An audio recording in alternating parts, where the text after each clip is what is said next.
Η καντάτα «Οδή στο Μεγαλέξανδρο» που συνέθεσε ο Γιώργος Χατζηνάσιος πάνω σε ποίηση του Γιώργου Παπακώστα παρουσιάστηκε χθες στο Ηρώδειο. Σολίστη ήταν ο Πέτρος Γαϊτάνος και αφηγητής ο Γρηγόρης Βαλτινός.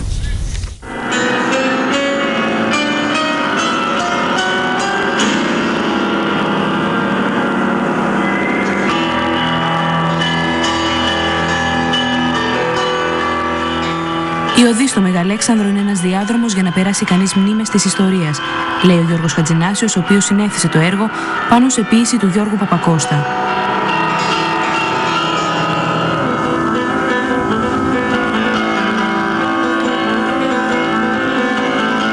Στο πρώτο μέρος της συναυλίας, ο συνθέτης αυτοσχεδίασε πάνω σε εικόνες από το ντοκιμαντέρ του Νίκου Σοφιανού με τίτλο «Ζει ο Αλέξανδρος».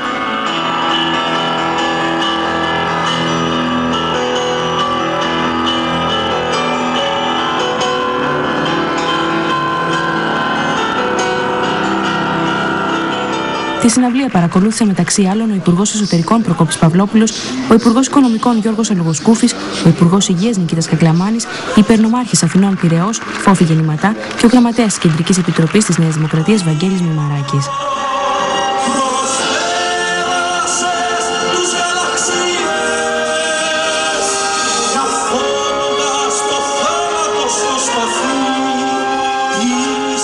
Σολίστη ήταν ο Πέτρος Γαϊτάνος και αφηγητής ο Γρηγόρης Βαλτινός.